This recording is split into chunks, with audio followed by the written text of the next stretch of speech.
confirmatorio es un modelo multivariante en el análisis de estructuras de covarianzas, el cual tiene como objetivo contrastar un modelo de medida a través de datos empíricos provenientes de una muestra que teóricamente refleje las características de la población objeto de estudio. Y el punto de partida es el análisis factorial exploratorio. Quizás en esta introducción no se entienda mucho, pero ahorita la que sigue ya nos vamos a ir empapando un poquito más a qué se refiere toda esa parte. Bueno, ¿cuál es el objetivo de esta investigación?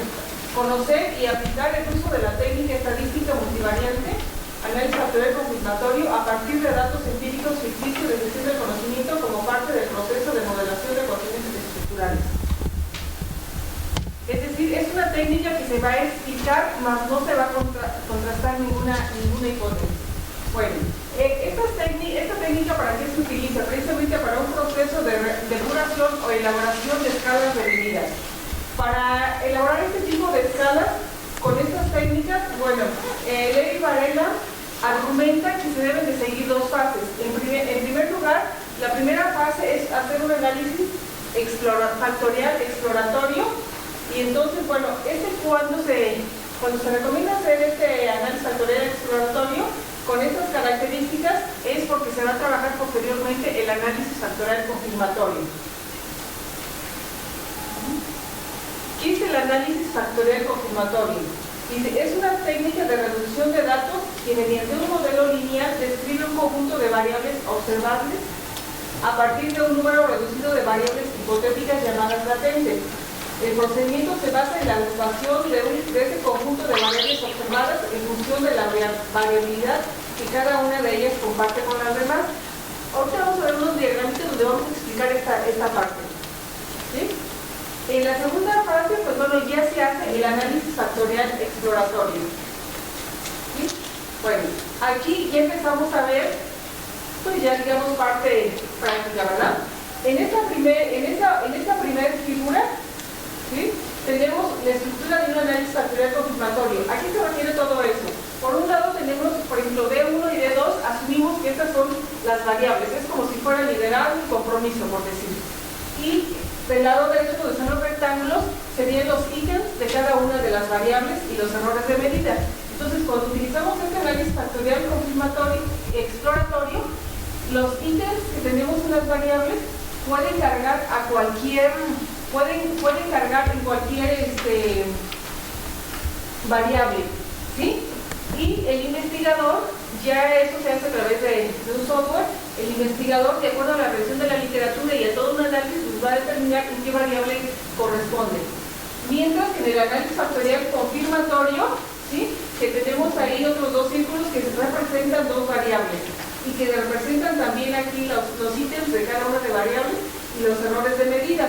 En este segundo paso, aquí ya se hizo una depuración de la escala y posteriormente acá ya se llevan los ítems que realmente corresponden a cada escala, aunque se hace una nueva depuración. Bueno, por el otro lado, dentro de los análisis factoriales confirmatorios, tenemos de primer, segundo nivel o más niveles de acuerdo, ¿sí?, al modelo que nosotros queremos evaluar.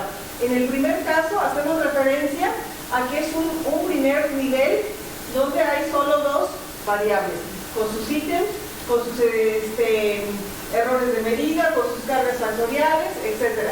En el segundo lugar ya hacemos que hay variable independiente y hay dos variables dependientes con todos sus ítems y ya hay ciertas relaciones. Si tenemos otro nivel o más variables, bueno, pues ya se va haciendo conforme nosotros vayamos definiendo qué variables estamos trabajando. Dentro de esta metodología, ¿sí?, hay una notación libre que fue uno de los primeros software que se utilizó para la modelación de ecuaciones estructurales.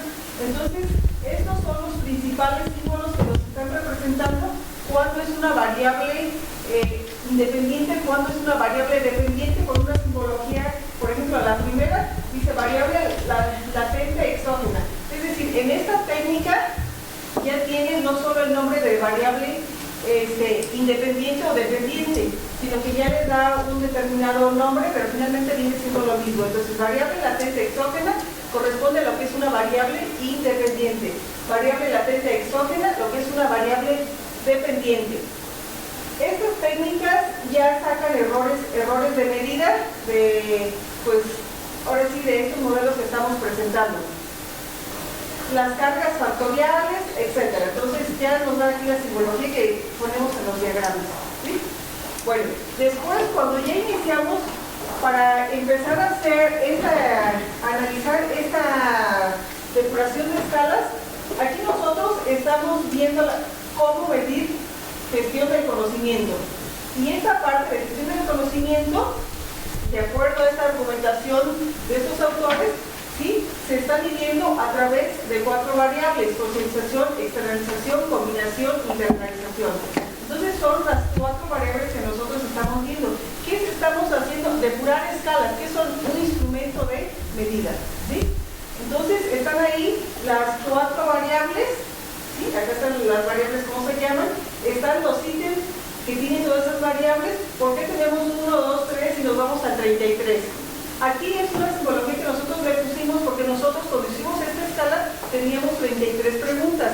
Al momento que se van haciendo las depuraciones, se van desechando ciertas preguntas. Entonces aquí nosotros dejamos solo las que estuvieron cargando en cada una de las variables.